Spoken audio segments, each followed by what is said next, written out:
आदिकाल से अखिल विश्व को जीवन प्रदान करने वाली परम पावनी माँ भगवती, माँ वागेश्वरी, दिव्य ओम के चित्रों एवं जगत की चराचर असंख्य गोमाताओं के चरणों में कोटि वंदन, कोटि नमन। श्रीमद् भगवत गीता को यथा योग्य अभिवादन वंदन। वंदे जननी भारत धरणी सस्य श्यामला प्यारी, नमो नमो सब जग की जननी कोटि कोटि श्रुतवारी। ये भारत भूमि केवल जमीन का टुकड़ा नहीं है, इसका कंकड़ कंकड़ शंकर है, इसकी हर नदी गंगा और यमुना है। इस धरती ने अनेक वीरों, सपूतों, समाज सुधारकों, राष्ट्रभक्तों एवं संतों को जन्म दिया है, जिन्होंने अपने जीवन से इस राष्ट्र का उद्धार किया है, इस राष्ट्र को अपने आहुति से और इस समाज को दशा और दिशा सुधारने में प्रयासरत है। इसी श्रृंखला में आज इस कामधेनु शिक्षा परिवार का अहोभाग्य है कि हमारे मध्य उपस्थित हैं संत भाई श्री संतोष सागर जी महाराज। आप ओमकार सेवा संस्थान चैरिटेबल ट्रस्ट श्री डूंगरगढ़ बीकानेर से आपके आगमन पर संपूर्ण कामधेनु शिक्षा परिवार हृदय से अंतरतल की गहराइयों से कोटि से वंदन करता है, अभिनंदन करता है, आपका आभार व्यक्त करता है। भारत माता की वंदे वंदे वंदे। अब देखिए, संकल्प करना गीता है, हम इसको पढ़ने का संकल्प करेंगे क्योंकि वो संदेश है भगवान कृष्ण ने महाभारत के भीषण युद्ध में जहां पर रक्तपात हो रहा था, तलवारें चल रही थी, अर्जुन को तब सुनाया जब अर्जुन ने कहा कि मैं नहीं कर सकता, हार गए, वो अपने परिवार के सामने धर्म संकट में पड़ गए, तब भगवान ने संदेश दिया, उसको आत्मसात करके उन्होंने महाभारत के उस युद्ध में विजय दर्ज की। तो अगर हम इसको पढ़कर अपने जीवन में उतारेंगे तो हम उसी तरह से अपने लक्ष्य को प्राप्त करेंगे, समाज राष्ट्र की सेवा करेंगे और भगवान और गुरुजनों के प्रति श्रद्धा रखेंगे। भारत माता की जय। बहुत बहुत धन्यवाद कामधेनु आदर्श विद्या मंदिर का।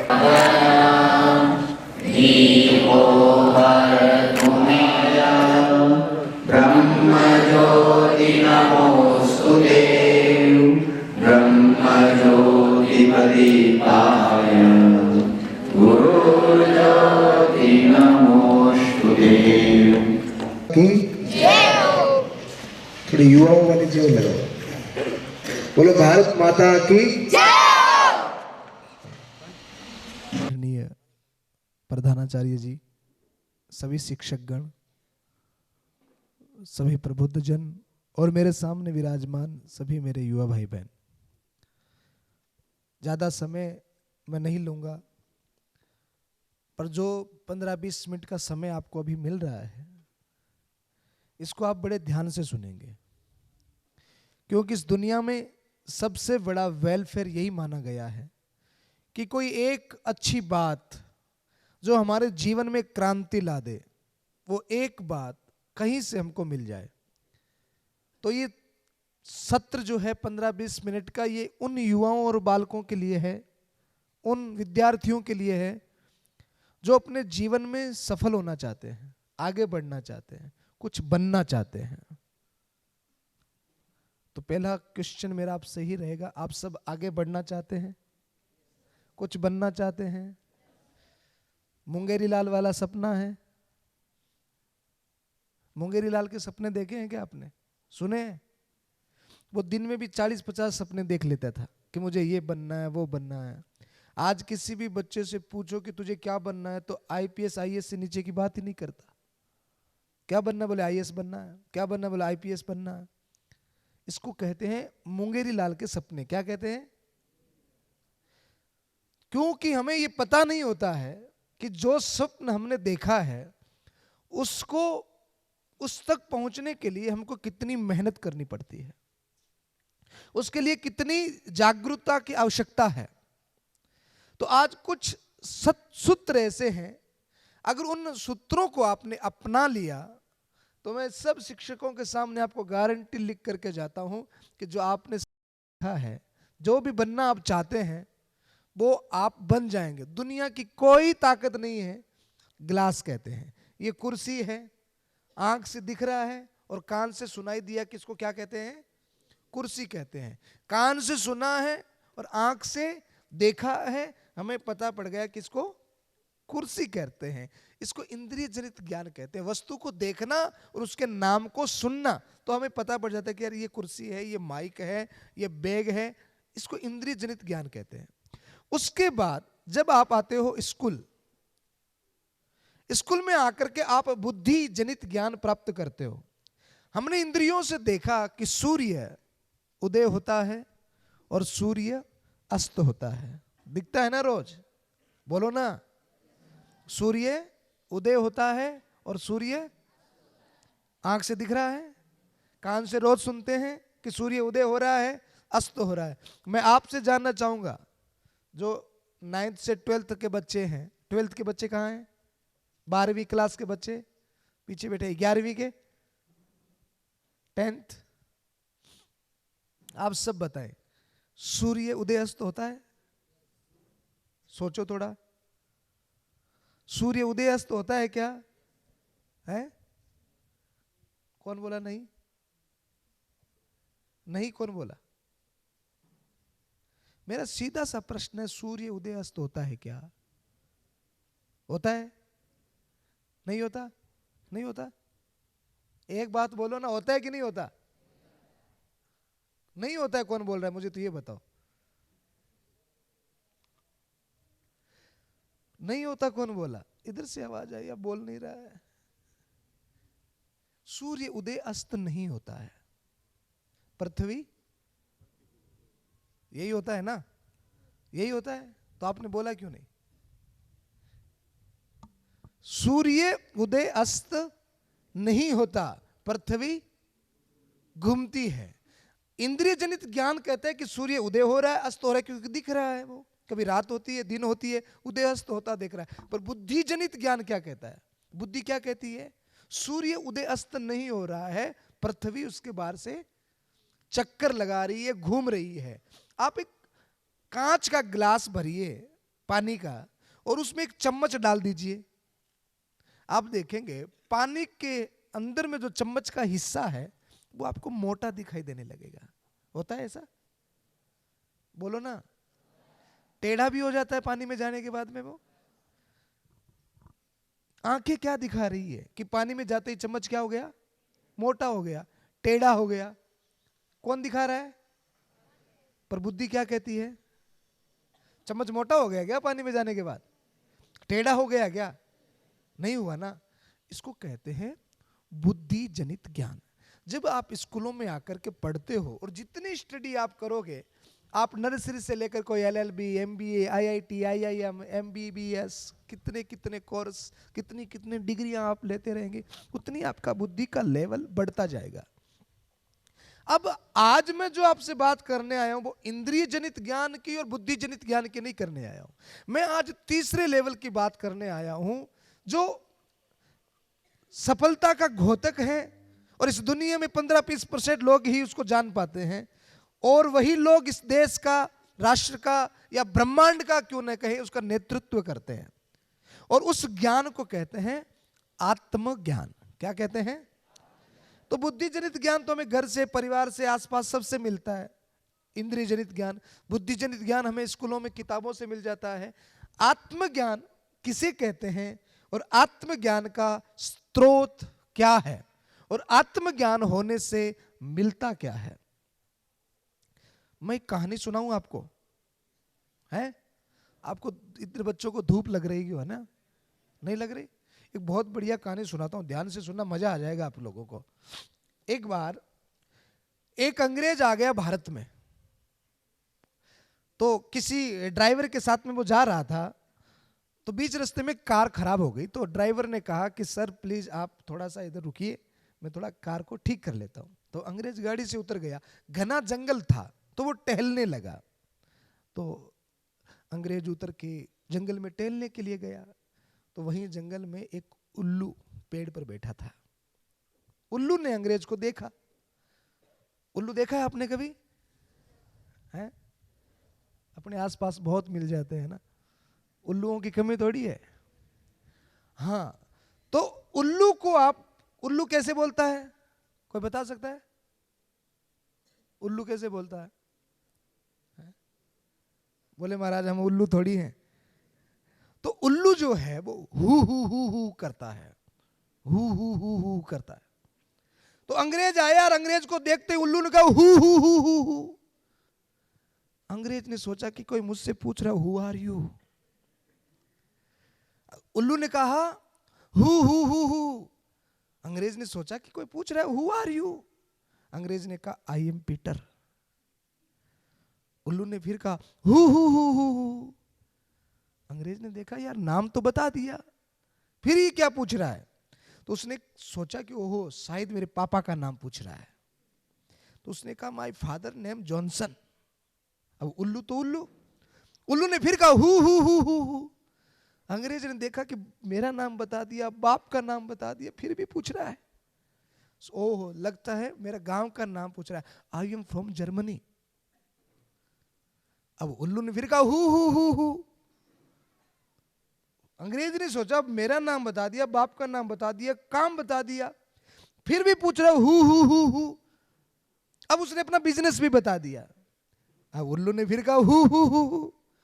गांव बता दिया, नाम बता दिया, बिजनेस बता दिया, बेटा किसका वो बता दिया। उस अंग्रेज को अब आगे जवाब नहीं मिल रहा कि मैं आगे क्या बताऊं। इससे ज्यादा मेरी पहचान क्या है। जो बड़े बच्चे हैं इस बात को बड़ी गहराई से समझना, अपने पूरे IQ लेवल को इस्तेमाल करना और इस बात को बड़ी गहराई से समझना। आप किसके बेटे हो, कौन सी जाति से हो, कौन सा गांव है, आप विद्यार्थी हो, बिजनेसमैन हो, इससे आगे हमारी पहचान क्या है, इससे आगे तुम खुद के बारे में क्या जानते हो।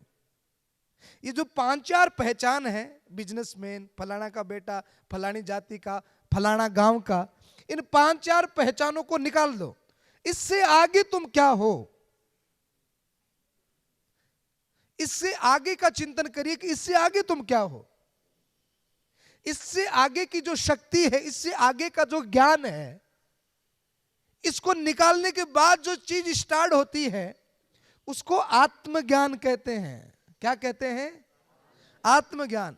श्री रामचरितमानस में तुलसीदास जी ने एक बात कही कि मैं कौन हूं, इसकी सही डेफिनेशन उन्होंने कहा कि ईश्वर अंश जीव अविनाशी, चेतन अमल सहज सुख राशि। यानी कि एक परमात्मा ने अपने ही अनेक स्वरूप बनाए और उस स्वरूप का नाम दिया इंसान। क्या नाम दिया? भगवान का एक स्वरूप बना, इसका नाम था इंसान। और उस परमात्मा में, उस यूनिवर्स में, उस ब्रह्मांड के नायक में जितनी क्षमता, जितनी ताकत, जितनी पावर्स हैं, वो सारी की सारी ताकत, वो सारी की सारी पावर्स हमारे अंदर में भी है। परमात्मा एक चीज हमको देता है फ्रीडम के नाम पर, स्वतंत्रता। मैं एक बात हमेशा कहता हूं, सभी बच्चे बड़े ध्यान से सुने। अगर आपके पास में कोई डायरी हो तो इस बात को बड़ी गहराई से नोट करिएगा। भगवान 3 पेज की एक डायरी हम सबको देता है। कितनी पेज की? 3 पेजेज। पहली पन्ने पर भगवान स्वयं लिखता है, जिसको हम कहते हैं जन्म। क्या कहते हैं? आखिरी पत्ते पर भी भगवान लिखता है, उसको हम कहते हैं मृत्यु। क्या कहते हैं? मृत्यु। ABCD, B यानी बर्थ, D यानी डेथ, B यानी D यानी बीच में क्या रह गया? C रह गया। 3 पेज की डायरी दी। पहला पन्ना है B, आखिरी पन्ना है D, बीच का पन्ना है C। C क्या है? इस बात को बड़ी गहराई से समझ लो, जिंदगी बन जाएगी। C क्या है? C यानी चॉइस, चॉइस योर। पन्ना बीच का कौन सा? बोला जीवन रूपी पन्ना है। पहले पन्ने पर भगवान ने लिख दिया, लास्ट पन्ने पर भी भगवान ने लिख दिया। अब जो बीच का पन्ना है उस पर किसको लिखना है? चॉइस योर, तुम्हें लिखना है। आज से 10 साल पहले तुम जो थे और आज से 10 साल बाद में जो तुम्हें होना है, उनमें बड़ा अंतर आ सकता है। Choice your. तुम आज अभी इसी वक्त ये डिसाइड करो, निश्चित करो कि मुझे क्या बनना है, मुझे क्या करना है, मेरे जीवन का लक्ष्य क्या है। जो मेरे आसपास से मैं सीख रहा हूं वो, कि कुछ इससे भी ज्यादा श्रेष्ठ जो मुझे परोसा गया है, जो मुझे दिखाया गया, जो मुझे सुनाई दे रहा है, ये कि इससे भी आगे जो कुछ है। Choice your. पन्ना है, कर्म रूपी पेन है, लिखना आपको है। राम राम लिखो तो योर चॉइस, और रावण रावण लिखो तो योर चॉइस। इसमें परमात्मा बिल्कुल दखलंदाजी नहीं करते। तुम क्या हो, क्या बनना है, ये तुम्हारी चॉइस है। सी क्या है? चॉइस। तुम जो आज से 10 साल बाद में होंगे ना, वो तुम्हारी चॉइस होगी। आज की तुम्हारी चॉइस 10 साल बाद में तुम कौन से पद पर होगे। अभी भारत के राष्ट्रपति कौन है? द्रौपदी मुर्मू। कहां जन्मती पता है? आंध्रा में, उधर एक छोटे से गांव में, आदिवासी जनजाति क्षेत्र में, गरीब परिवार में। चॉइस उसकी थी कि मुझे यहां नहीं रहना है, मैं जो हूं वो नहीं रहना है मुझे। और उसकी चॉइस उसे कहां बिठा गई? भारत का प्रथम नागरिक, वो उसकी चॉइस थी। उसके पास आपके जैसे इतना सुंदर स्कूल का कैंपस, कामधेनु का इतना सुंदर कैंपस, इतनी सुंदर आपकी ड्रेस कोड, इतने गजब के आपके टीचर्स, शायद द्रौपदी मुर्मू को नहीं मिले थे, भूतपूर्व राष्ट्रपति अब्दुल कलाम साहब को नहीं मिले थे। पर उनकी चॉइस थी। वो साधनों के ऊपर निर्भर नहीं थे। कोई बच्चा अगर फेलियर हो जाए, वो ये कहे कि स्कूल अच्छा नहीं, गुरुजी अच्छे नहीं, पेरेंट्स अच्छे नहीं, मुझे सुविधा नहीं, वो पागल है, वो महामूर्ख है। सुविधाओं से, स्कूल वैन से या स्कूल के फर्नीचर से ये आपकी सफलता तय नहीं करती है।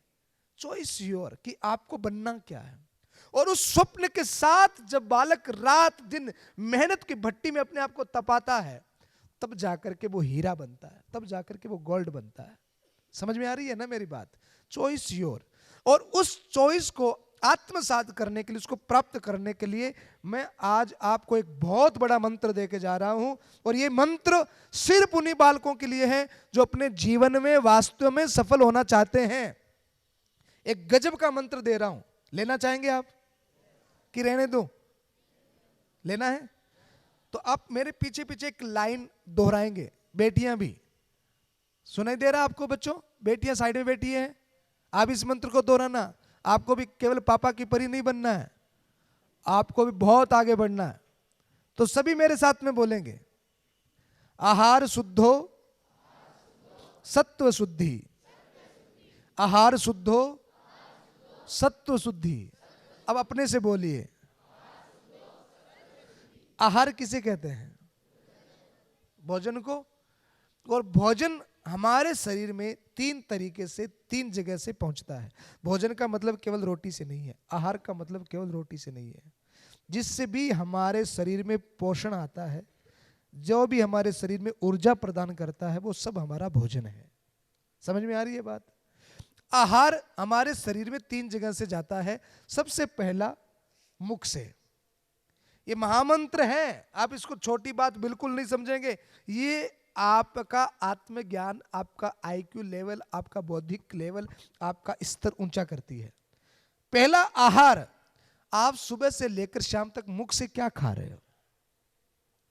किस प्रकार का भोजन खा रहे हो? ताजा या मृत? अच्छा या केवल स्वाद के लिए? अलग अलग फर्क होता है। एक भोजन स्वादिष्ट होता है पर गुणकारी बिल्कुल नहीं होता।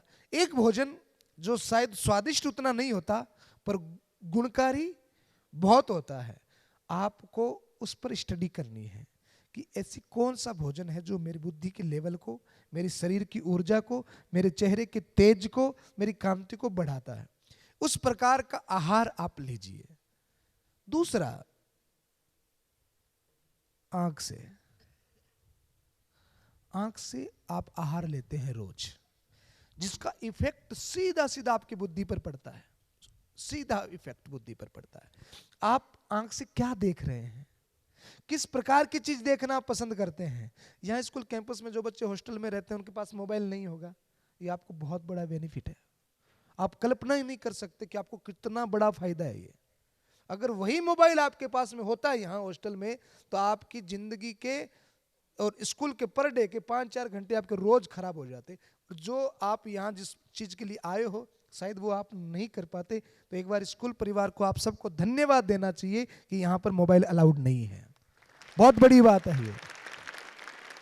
और जो बच्चे घर पे जाते हैं जिनके पास पर्सनल मोबाइल है, या जो मम्मी का पापा का मोबाइल यूज करते हैं, मैं मोबाइल के विषय में ज़्यादा नहीं बोलूँगा, पर मैं बच्चों को ये कहूँगा कि जो भी मोबाइल हाथ टच भी करते हैं, मोबाइल कैंसर से भी ज़्यादा खतरनाक है। अगर आपको अपने जीवन में आगे बढ़ना है, सफल होना है, तो पहला मोबाइल से दूरी बनाइए, ये आपके लिए उपयुक्त नहीं है। और जिनके पास मोबाइल हैं, पर्सनल भी हैं, तो वो अपने आंख के ऊपर एक कंट्रोल करें कि उसमें क्या देखना है और क्या नहीं देखना है। दुनिया भर का कचरा उसमें है और हमारा दिमाग भी वो डस्टबिन बना देगा, वो कचरा हमारे दिमाग में भी आएगा। और तीसरा आहार हमें लेना है कान से। आप क्या सुनते हो? गांधी जी के 3 मंदिर है ना, कैसे हैं? है ना? बुरा मत देखो, दोनों आंखों पर हाथ, दोनों कानों पर हाथ, दोनों। इंडोनेशिया में ऐसे ही 3 मंदिर हैं। आधे मुंह पर हाथ है, एक आंख पर हाथ है और एक कान पर हाथ है। एक कान खुला है, एक आंख खुली है, आधा मुंह खुला है। इसका मतलब क्या होता है? इसका मतलब यह है कि बुरा मत देखो पर अच्छा अच्छा, बुरा मत पर अच्छा अच्छा सुनो। तो आज का मूल मंत्र है आहार शुद्धो सत्व शुद्धि। सभी बोलिए, आहार शुद्धो। क्या बोलना है, क्या खाना है, क्या देखना है, क्या सुनना है, इस पर कंट्रोल करिए, इस पर एक ताला लगाइए और अपने जीवन का आत्मज्ञान से चिंतन करके, अपने जीवन की एक पहचान करके कि मैं ईश्वर का अंश हूं, मेरे अंदर में सारी शक्तियां हैं। भगवान ने किसी के साथ में भी भेदभाव नहीं किए। जितने बच्चे बैठे ध्यान से सुनना, 2 आंख, कान, 2 नाक, सबके पास है ना? कि भेदभाव किया? भगवान ने सबको दिया है ना? जिस प्रकार आंख, कान, नाक सब सेम दिया है, 2 हाथ, 2 पांव, उसी प्रकार भगवान ने ज्ञान भी, बुद्धि भी, मस्तिष्क भी सबको एक जैसा ही दिया है। आप इससे एक प्रश्न और कर लूं मैं। जमीन में से तेल निकलता है? बोल नहीं रहे इधर वाले। जमीन में से तेल निकलता है क्या? अरे जोर से बोलो, निकलता है क्या? कौन बोला यस सर? कौन कौन एग्री है इसमें कि जमीन में से तेल निकलता है?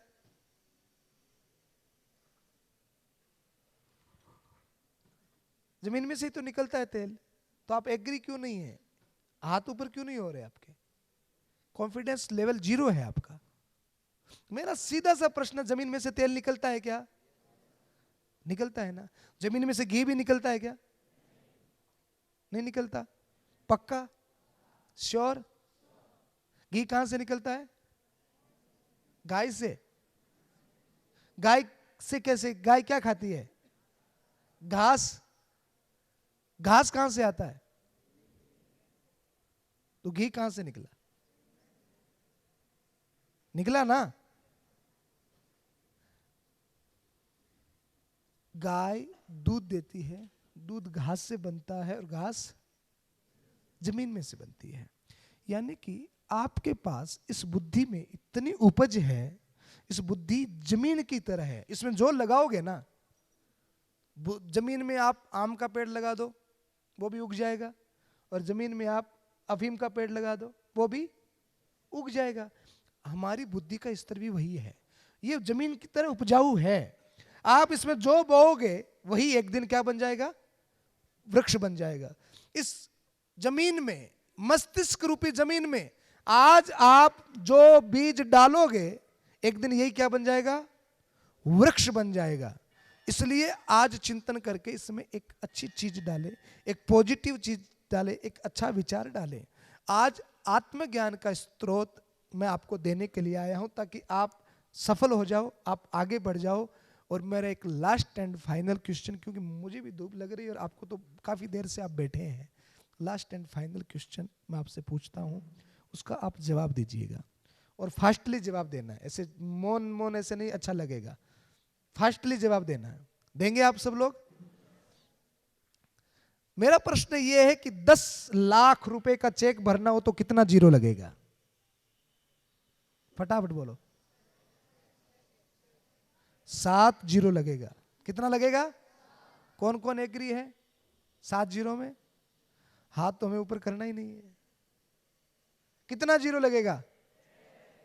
6 में कौन कौन एग्री है? कहीं तो देखा देखी में ही है, ये कर रहा है तो मैं भी हाथ ऊपर कर लो। 6 में सब एग्री है? नीचे करो हाथ। कितना जीरो लगेगा 10 लाख चेक में? 6 जीरो। अच्छा, 1 जीरो हटा दो तो चेक की वैल्यू रहेगी? 1 जीरो हटा दो तो चेक की वैल्यू रहेगी कितनी? 1 लाख। 1 जीरो और हटा दो तो? एक और हटा दो तो? एक और हटाओ, एक और हटा दो, एक और हटाओ। अब वैल्यू है चेक की, है ना? कितनी? 1 की। 1 की वैल्यू है। अच्छा, जीरो को एज इट इज, 1 को हटा दो, जीरो को एज इट इज रखो, जैसे है वैसे 1 को हटा दो। अब चेक की वैल्यू है क्या? नहीं है ना? आप जितनी डिग्रियां लेंगे, जितनी आगे से आगे आपकी क्वालिफिकेशन बढ़ती जाएगी, जितनी डिग्रियां, वो डिग्रियां जीरो की तरह है। 10 लाख का चेक, 6 डिग्रियां, एक और जीरो लगा दो, एक और जीरो लगा दो, 10 करोड़ बन जाएगा, 10 करोड़ बन जाएगा।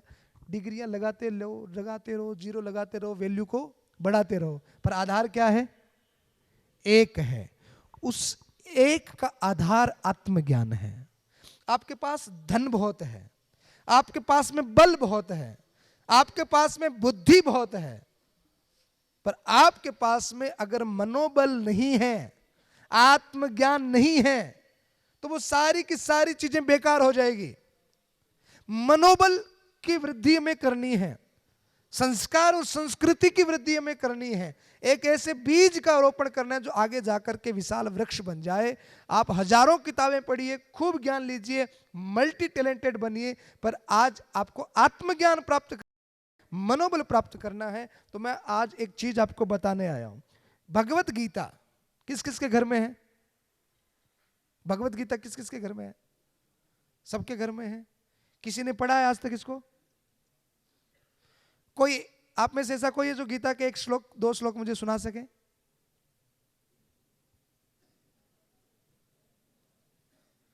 बोलो ना भाई। कोई बेटियों में नहीं है जो गीता के 1-2 श्लोक सुना सके? ये हमारा दिव्य ग्रंथ है। 1-2 श्लोक किसी को आता हो? कौन? आजा बेटा, आगे आजा। अरे ताली तो बजाओ इसके लिए। देखो दोनों आ जाओ बेटियां, दोनों आ जाओ। एक और थी ना साथ, आजा बेटा, आगे आजा। एक और थी ना साथ में आपके, आप भी आ जाओ बेटा। ध्यान से सुनना मेरी बात। आहार शुद्धो सत्व शुद्धि, जो एक लेसन जो आज आपने सीखा ना, अच्छा लगा ना आपको? इससे फर्क पड़ता है ना? ये एक लेसन मैंने दिया किसमें से? भगवत गीता में से। एक पार्ट इसमें से पढ़ाया मैंने आपको। ऐसे ऐसे 700 सूत्र हैं इसमें। कितने? 700 सूत्र। आज बेटा, क्या नाम आपका बेटा? कुलदीप। गीता के श्लोक आते हैं आपको कितने? 1-2 आते हैं? कुलदीप माइक लीजिए आप, कुलदीप के लिए ताली बजाओ। सुनाओ बेटा, सबको सुनाओ। कर्मण्यमेवाधिकारस्ते मा फलेषु कदाचन मा कर्म फल हेतुर्माते संगोस्तु कर्मणि। एक ही आता है और? हाँ सुनाओ बेटा। यदा यदा ही धर्मस्य ग्लानिर्भवति भारत अभ्युत्थानमधर्मस्य तदार्थमानं सृजाम्यहम्। इसका मीनिंग? जब जब धरती पर अधर्म का बढ़ाव होता है, भगवान शिव, भगवान खुद अवतार लेते हैं। जी बहुत बढ़िया, ठीक है। आजा बेटी को दो, बेटी को दो उसको। आजा बेटा, आगे आजा। आपका क्या नाम बेटा? अंतिमा कंवर। अंतिमा। आपको आते हैं गीता के श्लोक? हाँ। सुनो बेटा, कौन सा आता है? यदा यदा हि अधर्मस्य ग्लानिर्भवति भारतम अभ्युत्थानम् अधर्मस्य तदात्मानं सृजाम्यहम्। एक ही आता है बेटा ये याद है। आपको? यही आपको आता है? यही आपको आता है? हाँ सुनाओ बेटा, आप सुना दो। मेरा नाम मिताली है। यदा यदा हि धर्मस्य ग्लानिर्भवति भारत अभ्युत्थानं धर्मस्य तदात्मानं सृजाम्यहम्। परित्राणाय साधूनां विनाशाय च दुष्कृता धर्म विनाशाय च संस्थापनार्थाय संभवामि युगे युगे। बहुत बढ़िया, ताली बजाओ सबके लिए। चलो कम से कम थोड़ा कॉन्फिडेंस देखने को मिला और एक आध श्लोक जो सबको कॉमन में याद है, बहुत सारे और भी बच्चों को ये याद होगा पर बोल नहीं पाए। यदा यदा हि धर्मस्य ग्लानिर्भवति भारत अभ्युत्थानम् अधर्मस्य तदात्मानं सृजाम्यहम्। यानी कि भगवान कहते हैं कि जब अधर्म बढ़ता है तो मेरा अवतरण होता है बार बार, कभी भगत सिंह के रूप में, कभी महाराणा प्रताप के रूप में, कभी विवेकानंद के रूप में, और हो सकता है कि इस राष्ट्र की सेवा के लिए आप में से ही कोई भगवान के रूप में प्रकट हो जाए। तो धर्म की स्थापना करने के लिए भगवान बार बार प्रकट होते हैं। बैठो बेटा, आप सब बैठो। बहुत सुंदर। इन एक मिनट आप सबको गीता देते हैं, यही खड़े रहे बेटा, आप चारों खड़े रहे हैं ना, अभी देते हैं। बैठो, खड़े रहो यहाँ। हाँ, खूब आशीर्वाद है मेरा ऐसे ही बेटा आपको। तो ध्यान से सुनिएगा, 128 देशों में जितनी भी टॉप यूनिवर्सिटी है सब में क्या पढ़ाई जाती है पता है? भगवत गीता। और इस दुनिया में जितनी टॉप पर्सनैलिटी हैं उनकी बायोग्राफी आप पढ़ेंगे तो उनके जीवन में भी एक कॉमन बात मिलेगी कि उन सब ने किसको पढ़ा है? भगवत गीता को। आज मैंने आपको केवल एक सूत्र दिया, आहार शुद्धो सत्व शुद्धि, जो गीता में से दिया। ऐसे 700 सूत्र हैं इसमें। और आत्मज्ञान गीता से ही प्राप्त होता है, मनोबल गीता से प्राप्त होता है। जिस बच्चे ने इसको पढ़ लिया तो उसका बोलना, चलना, उठना, बैठना, सोचना, खाना, पीना, जीने का तरीका बदल जाएगा और दुनिया की 15% लोगों की सूची में वो सम्मिलित हो जाएगा। फिर वो भीड़ में चलने वाला नहीं होगा, फिर वो भीड़ से आगे चलने वाला, नेतृत्व करने वाला होगा। इतनी पावर इस किताब में है। दुनिया भर के जितने मोटिवेशनल स्पीकर आप सुनते हो वो सब इसी में से ही बोलते। इससे पावरफुल किताब न तो आज तक कोई बनी है न भविष्य में कोई बनने वाली है। इसको जिसने जान लिया को जानना शेष नहीं रह जाता। तो ये किताब आप रोज 15-20 मिनट अपने आत्मज्ञान के लिए, अपने चिंतन के लिए रोज इसको पढ़िएगा। 8वीं से लेकर 12वीं क्लास तक के जो बच्चे बैठे हैं, 8वीं से 12वीं क्लास तक के बच्चे, अगर ये किताब मैं आज आपको गिफ्ट करके जाऊं तो आप लेंगे? कौन कौन लेगा? सभी। किस लिए? पॉकेट में मिलेगी इसलिए? तो पढ़ने के लिए। कौन कौन पढ़ेगा?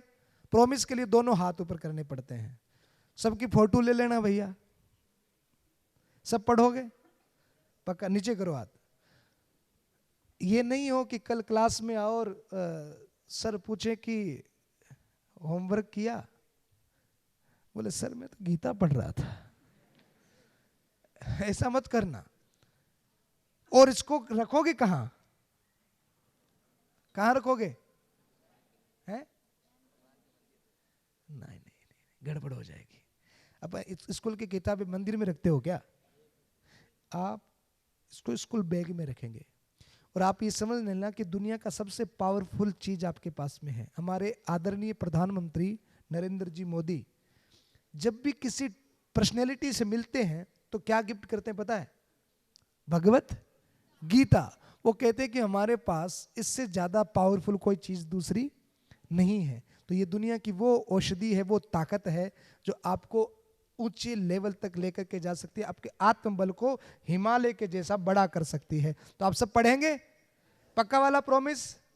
रोज 15-20 मिनट, ज्यादा नहीं, 15-20 मिनट इसका अध्ययन करना। पर एक बात बताओ क्लियरली, बोरिंग बहुत है ये, बहुत बोरिंग है। एक पन्ना खोलोगे ना, धर्म क्षेत्र, कुरुक्षेत्र, क्या छोड़ो यार, नहीं पढ़ना, इतनी बोरिंग है। पर बोरिंग कोई चीज कब तक होती है पता है? जब हमारे बौद्धिक के लेवल से ऊपर होती है। अगर ये समझ में आने लग गई तो दुनिया में इससे ज्यादा इंटरेस्टिंग कुछ और नहीं है। तो आप चैलेंज के रूप में एक्सेप्ट कर लेना कि जब तक मैं इसको समझूंगा नहीं तब तक इसका पीछा छोड़ूंगा नहीं। तो आप इसको पढ़िएगा। आज 8वीं क्लास से लेकर 12वीं क्लास तक के सारे बच्चों को गीता मिलेगी। आप सब पास में रखना। 2-2.5 महीने के बाद में मैं वापिस नागौर आ रहा हूं आप लोगों से मैं मिलना चाहूंगा, आप मुझसे मिलना चाहेंगे? पक्का? प्रधानाचार्य जी कहाँ हैं? सर आ सकता हूं ना मैं 2 महीने बाद? पूछना पड़ता है भाई, है ना? तो कब मिल रहे हैं अपन? जोर से बोलो ना। अरे आज किस पे चर्चा करेंगे? पक्का? पक्का वाला प्रॉमिस? मैं कम से कम 10 सवाल पूछूंगा आपको गीता में से, किसी को भी खड़ा करके। पक्का? और आप मुझसे 100 सवाल पूछना गीता में से। जब भी पढ़ोगे तो बहुत सारे प्रश्न उठेंगे कि ऐसा क्यों, ऐसा क्यों, राइटिंग में लिखने जाना उसको। और जब भी हम दोबारा मिलेंगे या कोई और संत मिल जाए आपको, या कोई गीता का या संस्कृत का कोई आध्यात्मिक पुरुष मिल जाए, अपने सर से, अपने मम्मी पापा से, जो जानते हो सबसे पूछिएगा कि सर ऐसा क्यों लिखा? क्योंकि गीता भगवान श्री कृष्ण ने लिखी है। तो इन बच्चियों को गीता दें, थोड़ा गीता लाओ भाई। तो आप सब कब मिल रहे हैं? हम किस पे चर्चा करेंगे? पक्का वाला प्रॉमिस? चलो, जय हिंद, जय भारत, नमस्कार। भारत माता की, भारत माता की, वंदे वंदे वंदे। अब देखिए, संकल्प करना गीता है, हम इसको पढ़ने का संकल्प करेंगे, क्योंकि वो संदेश है भगवान कृष्ण ने महाभारत के भीषण युद्ध में, जहां पर रक्तपात हो रहा था, तलवारें चल रही थी, अर्जुन को तब सुनाया जब अर्जुन ने कहा कि मैं नहीं कर सकता, हार गए, वो अपने परिवार के सामने धर्म संकट में पड़ गए। तब भगवान ने संदेश दिया, उसको आत्मसात करके उन्होंने महाभारत के उस युद्ध में विजय दर्ज की। तो अगर हम इसको पढ़कर अपने जीवन में उतारेंगे तो हम उसी तरह से अपने लक्ष्य को प्राप्त करेंगे, समाज राष्ट्र की सेवा करेंगे और भगवान और गुरुजनों के प्रति श्रद्धा रखेंगे। भारत माता की जय। बहुत बहुत धन्यवाद कामधेनु आदर्श विद्या मंदिर का।